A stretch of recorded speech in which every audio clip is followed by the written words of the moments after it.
হলো সিংহের জাতি, মুসলমান হলো হযরত ওমরের জাতি, মুসলমান হলো খালিদ বিন ওয়ালিদের জাতি, মুসলমান হুঙ্কার দিবে তো ইহুদি খ্রিস্টানরা পালাতে রাস্তাও পড়ে না, চিল্লা বলে ঠিক কিনা?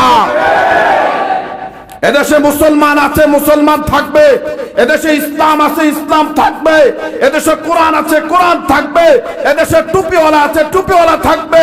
নামদারি হিন্দুদেরকে আমরা যে সম্মানে রেখেছি, যারা মনে হয় মায়ের কুল থেকে বাহির হওয়া 90-95% মুসলমানের রাষ্ট্রে মুসলমানরে হত্যা করবে, মুসলমানের হত্যা করে বলবে জয় শ্রীরামের স্লোগান দিয়া ইসকন সন্ত্রাসী হামলা মুসলমানের উপরে করবে, আর মুসলমান হাত গুড়ে বৈশা থাকবেন।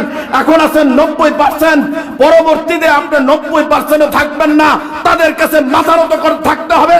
মুসলমান হলাম মৌলবাদী, আমরা মূলে আছি।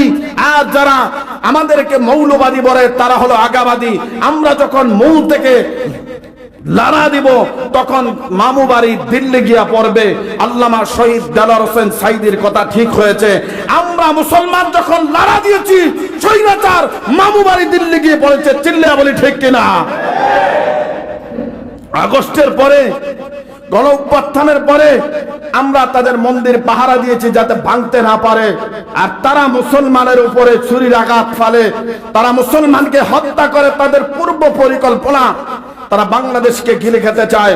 মুসলমান স্পষ্ট মনে রাখবেন, ইসলামকে তাজা করতে হলে, ইসলামকে জিন্দা করতে হলে, ইসলামকে টিকায় রাখার জন্য আপনাকে আরেকবার ইহুদিদের বিরুদ্ধে, আরেকবার ইসকন সন্ত্রাসী জঙ্গি সংগঠনের বিরুদ্ধে, আরেকবার মুসলমানকে 5 আগস্টের মতো আরেকবার হিন্দুত্ববাদীর উপরে ঝাঁপায় পড়তে হবে।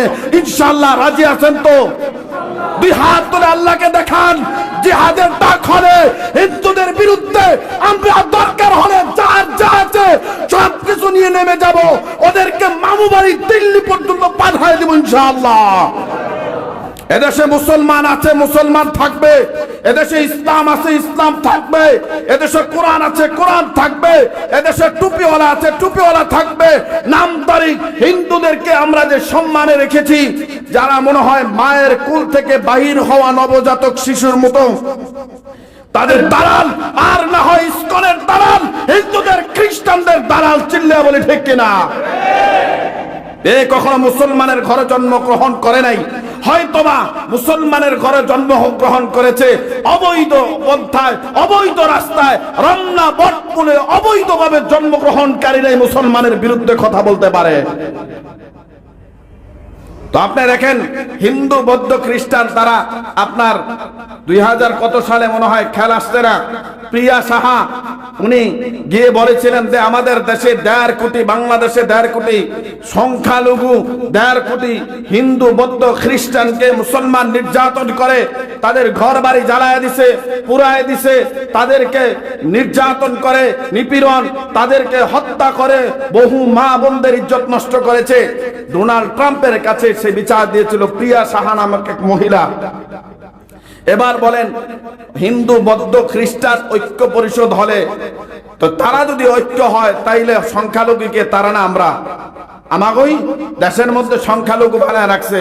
যদি হইতো হিন্দু বৌদ্ধ খ্রিস্টান মুসলমান ঐক্য পরিষদ হইতে পারত, কারণ 90-95 ভাগ মুসলমানের দেশের মধ্যে তারা উশৃঙ্খল সৃষ্টি করার জন্য, তারা এই যে চট্টগ্রাম দখল করার জন্য, তারা গোটা বাংলাদেশের মানুষের ঈমান নষ্ট করার জন্য জায়গায় জায়গায় ইসকন মানুষের ঈমান নষ্ট করার জন্য তারা করতেছে বিভিন্ন ভাবে।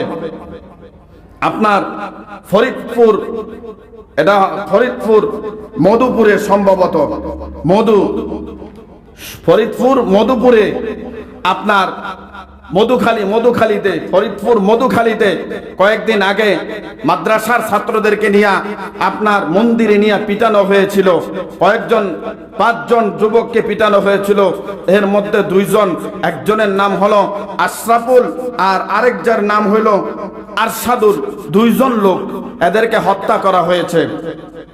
আবার ইসকনের লোক, ইসকনের যে বড় বড় নেতারা, এরা বলছে ফরিদপুর মধুখালী দিয়ে শুরু হয়েছে, গোটা বাংলাদেশ জয় করব। জয় শ্রীরাম বলে কোঠের মধ্যে আক্রমণ করে, জয় শ্রীরাম বলে আমাদের একজন ভাইকে, অ্যাডভোকেটকে তারা হত্যা করেছে। সাইফুল ইসলাম অ্যাডভোকেটকে হত্যা করেছে না, কুবায় হত্যা করেছে আপনার জয় শ্রীরাম বলে। তাদের উদ্দেশ্য কি আপনি জানেন? এই সাইফুল ইসলামকে যত নবমুসলিম হইতো, নবমুসলিমের এফিডেভিট করাইতো, সহজভাবে এই সাইফুল ইসলাম অ্যাডভোকেট করাইতো। তাদের পূর্ব পরিকল্পনা ছিল যে মাগনা মাগনা কোনো টাকা পয়সা নেয় না, এফিডেভিট করাই দিত। ইহুদি খ্রিস্টান যারাই মুসলমান হয় তাদেরকে অভ্যর্থনা দিয়ে মাগনা মাগনা সহজভাবে এফিডেভিট করাই দিত। এজন্য তাদের উদ্দেশ্য ছিল সাইফুল ইসলাম, তাদের উদ্দেশ্য হাসিল হয়েছে। মুসলমান এখনো চোখ বন্ধ করে তাকায় আছো। মুসলমান তোমাদের ভিতর দিয়ে সব ইসলামকে হিন্দু খ্রিস্টান দিল্লি ওলারা ওই মামু বাড়ি চলে গেছে। আল্লামা শহীদ দেলোয়ার হোসেন সাইদি বলেছিল